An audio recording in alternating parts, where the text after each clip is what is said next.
মরণকে স্মরণ করলে জাহান্নাম বরণ করা লাগে না, চিল্লায় বলেন ঠিক কিনা? আবার আল্লাহ বললেন, গোলাম, স্পেশাল একজন ফেরেশতা আমি মরণের জন্য সিলেক্ট করলাম, নাম মালাকুল মাউত। তাকে আমরা আজরাইল বলে চিনি। এই মালাকুল মাউত তার বাহিনী নিয়ে নির্ধারিত টাইমে গোটা বিশ্বের সব মানুষের রূহ কবজ করে। অন টাইম নাকি দেরি করে? মালাকুল মাউত আগেও আসে না, পরেও আসে না। সুবহানাল্লাহ পড়েন। সাইয়েদনা সুলাইমান আলাইহিস সালামের জামানাতে ওনার এক ওয়াজির ছিল, মন্ত্রী। ওই মন্ত্রীকে নিয়ে উনি বৈঠক করতেন। ওনার সময় উনি মালাকুল মাউতের সাথে বৈঠক করতেন। শুনতেছেন? আপনাদের মনোযোগ আছে তো? উনি বৈঠকে বসেছেন, মালাকুল মাউত বসা, ওয়াজিরও বসা। হঠাৎ মালাকুল মাউত ওয়াজিরের দিকে বড় বড় চোখ করে তাকাচ্ছে। বড় বড় চোখ করে তাকানোতে ওয়াজির ভয় পেয়েছে।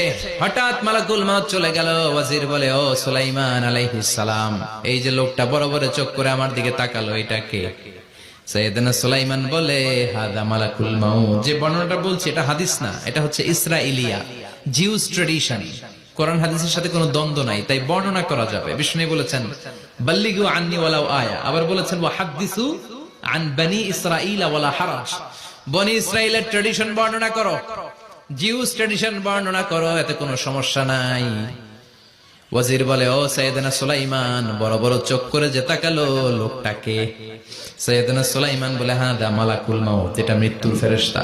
ওয়াজিরের কলিজায় পানি নেই। এটা কি ফেরেশতা? শুনে তো পিলে চমকে গিয়েছে। কয় কি? মালাকুল মাউত তো আমার চিনে ফেলাইছে, বাড়ি চিনে ফেলছে, আমার খবর আছে। সাইয়েদনা সুলাইমান আলাইহিস সালাম জিনদেরকে দিয়ে কাজ করাতেন, মেঘমালাকে দিয়ে কাজ করাতেন, বিশাল সিংহাসন নিয়ে পৃথিবীর প্রাচ্য থেকে পাশ্চাত্যে ঘুরে বেড়াতেন। সাইয়েদনা সুলাইমানকে ওয়াজির বলে, ও সুলাইমান, মেঘমালাকে আদেশ করে দেন, আমি আর এই ফিলিস্তিনের ভূখণ্ডে থাকতে চাই না। আকাশের মেঘমালার উপরে আমারে বসিয়ে দেন, আর বলে দেন আমারে নিয়ে যেন আকাশের মেঘমালা হিন্দুস্তানের ওই দূর পর্বতে রেখে আসে। আকসা আল হিন্দ, হিন্দের সবচেয়ে দূরবর্তী জায়গায় যেন আমারে রেখে আসে। সাইয়েদনা সুলাইমান বললেন, আকাশের মেঘ যাও, আমার ওয়াজিরকে নিয়ে হিন্দুস্তানের একটা উপদ্বীপে রেখে আসো। রেখে আসা হলো। কিছুক্ষণ পর মালাকুল মাউত সাইয়েদনা সুলাইমানের কাছে হাজির। সাইয়েদনা সুলাইমান বললেন, ও মালাকুল মাউত, কই ছিলা? কই, একটু আগে হিন্দুস্তান থেকে আপনার ওয়াজিরের রূহ কবজ করে আসছি। সুবহানাল্লাহ পড়েন। এটা আবার কেমন কথা, তুমি ওইখানে গেলা কেন? কয়, রব্বুল আলামিন কিছুক্ষণ আগে আমার কাছে পয়গাম পাঠিয়েছে, যাও সাইয়েদনা সুলাইমানের ওয়াজিরের রূহটা কবজ করো। কবজ করার জায়গা হলো হিন্দুস্তানের উপদ্বীপ। কোন জায়গায়? মালাকুল মাউত এসে দেখে সুলাইমান নবীর সাথে মিটিং করে। ওয়াজির কার সাথে মিটিং করে?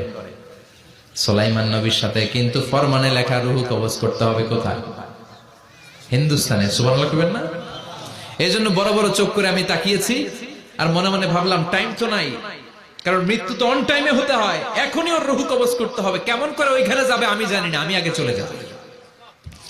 মালাকুল মাউত চলে গেল, যে দেখে ওই জায়গায় ওয়াজিরও হাজির। সাথে সাথে রূহ কবজ করে আল্লাহর কাছে চলে গিয়েছে। পড়েন সুবহানাল্লাহ।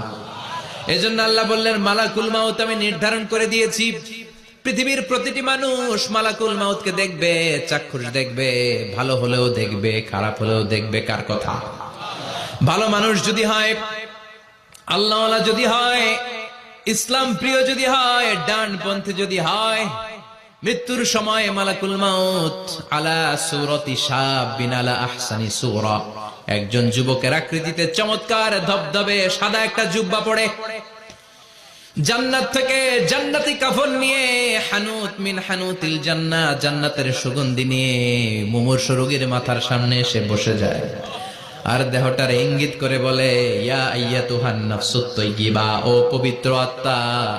আরেক বর্ণনায় এসেছে, ইয়া আইয়াতুহান নাফসুল মুতমাইন্নাহ, ও প্রশান্ত আত্মা, উখরুজি ইলা মাগফিরাতিম মিনাল্লাহ, আল্লাহর ক্ষমার দিকে বের হয়ে আসো। উখরুজি ইলা মাগফিরাতিম মিনাল্লাহি ওয়া রিদওয়ান, আল্লাহর ক্ষমার সন্তুষ্টির দিকে রূহটা বের হয়ে আসো। স্মুথলি বলার সাথে সাথে মুমিনের দেহ থেকে রূহটা বের হয়ে আজরাইলের হাতে চলে যায়। স্মুথলি বলার সাথে সাথে স্বাচ্ছন্দ্যে, আনন্দে মুমিনের দেহ থেকে রূহটা সা করে বের হয়ে মালাকুল মাউতের হাতে এসে পড়ে। পড়েন সুবহানাল্লাহ। আল্লাহ এমন মৃত্যু তুমি আমাদের নসিবে রেখে দিও, চিৎকার করে পড়ে না আমিন। আর যারা ইসলাম মানে নাই, আর যারা কোরআন মানে নাই, আর যারা দিন কায়েমের আন্দোলন করে নাই, দিনকে ভালোবাসে নাই, বাম আর রামপন্থী ছিল, নাস্তিক ছিল, ইসলাম বিরোধী ছিল, তাদের কাছেও মালাকুল মাউত আসে কি আসে না? চিল্লায় বলে না, আসে কি আসে না? তাদের কাছেও আসে, কিন্তু আলা সূরাতি আকবাহি রাজুল, একজনের চেহারা যত ভয়ঙ্কর হতে পারে, যত নিকৃষ্ট হতে পারে, এরকম ভয়ঙ্করতম নিকৃষ্ট দুর্গন্ধওয়ালা একটা চেহারা নিয়ে আসে। রিজলাহু ফিল আরদ, পা থাকে জমিনে, রাসুহু ফিস সামা, হাদিসের বর্ণনা, পা দুইটা জমিনে, মাথা আকাশে। এসে ধমক দিয়ে জালিমের মাথার সামনে এসে বলে, ইয়া আইয়াতুহান নাফসুল খাবিসা, হে পাপাত্তা, হে অপবিত্র আত্মা, উখরুজি ইলা সাখাতিল্লাহি ওয়া গাদাবিহি, আল্লাহর রাগের দিকে, আল্লাহর অসন্তুষ্টির দিকে বের হয়ে আয়। মালাকুল মাউতের এই অর্ডার পাওয়ার সাথে সাথে রূহটা কিন্তু বের হয় না। মুমিনের রূহকে ডাক দিলে যেমনি স্মুথলি বের হয়, কাফিরের রূহ এভাবে বের হয় নাকি? কথা বলেন। রূহটা ডানে যায়, ফাতাতাফাররাক, একবার রূহটা ডানে যায়, আবার রূহটা বায়ে যায়, আবার সামনে যায়, পায়ে যায়, হাতের মধ্যে ঢুকে ডানে বায়ে যায়। মালাকুল মাউত আবার ধমক দিয়ে বলে, ইয়া আইয়াতুহান নাফসুল খাবিসা, পাপাত্তা, বের হয়ে আয়। রূহটা আবার ডানে যায়, বায়ে যায়, সামনে যায়, পেছনে যায়। এবার ঘপাস করে মালাকুল মাউত রূহকে ধরে টান মারে। সারা দেহটা থেকে প্রাণ রস সিক্ত করতে করতে দেহ থেকে রূহটাকে টেনে হিচড়ে বের করে আনে। আর মুমূর্ষু রোগীটা চিৎকার মারতে থাকে, পড়েন না আউযু বিল্লাহ। একটা জীবন্ত ছাগলের চামড়াগুলো জবাই না দিয়ে কেউ যদি টেনে টেনে বের করে, ছাগল জবাই হয় নাই কিন্তু চামড়া এক পাশ থেকে টেনে টেনে টেনে হিচড়ে আপনি গা থেকে বের করলে যত কষ্ট হয়, এর চেয়েও বেশি কষ্ট দিয়ে মালাকুল মাউত বামপন্থী আর কাফেরদের রূহটা দেহ থেকে বের করে আনে, পড়েন না আউযু বিল্লাহ। আমাদের রূহটা যেন আল্লাহ, মুমিনদের রূহ আপনি যেভাবে কবজ করেন, ওইভাবে যেন আমাদের রূহটা বের হয়ে আসে। আর জোরে পড়েন আমিন।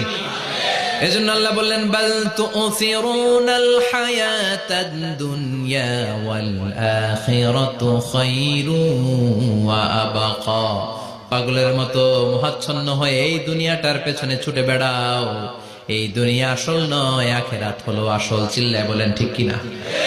অস্থির, আমরা ব্যস্ত দুনিয়ার লোভে আর মোহে পড়ে আমাদেরকে যে মরতে হবে, চলে যেতে হবে, এটা ভাবার সময় আমাদের নাই। চিল্লাই কোন ঠিক কিনা? এজন্য বলা হয় মুতু ক্বাবলান তামুতু, মরার আগে একবার মরো। হাসিবু ক্বাবলান তুহাসাবু আলাইক, তোমার হিসাব কিয়ামতের দিন করার আগে তুমি তোমার হিসাব করো। জীবনে কি কি পাপ করেছি আমি জানি, আমার চেয়ে ভালো কেউ জানে না। চিল্লায় বলেন ঠিক কিনা? কি কি অন্যায় করেছি আমার হৃদয়ের মধ্যে কথাগুলো আছে না নাই? পৃথিবীর কেউ না জানলেও আমি জানি কি জানি না? পৃথিবী না জানুক আমি তো জানি, আমি কি পাপ করেছি হায়। পৃথিবী না জানুক আমি তো জানি, আমি কি পাপ করেছি হায়। আমার পাপের করলে বিচার, বাঁচার উপায় নাই আমার। দয়াময় প্রভু মাফ করো আমায়, মাফ করো আমায়। পড়েন আমিন। আর জোরে আমিন। এজন্য হাসিবু ক্বাবলা আন তুহাসাবু আলাইক, তোমার হিসাব বসার আগে নিজে হিসাব করো কি কি করলা। আসল মরণের দিন শটান হয়ে তো শুয়ে পড়ো ভাই, মরার আগে আরেকবার মরো। মরার আগে আরেকবার কি করবেন? কথা বলেন।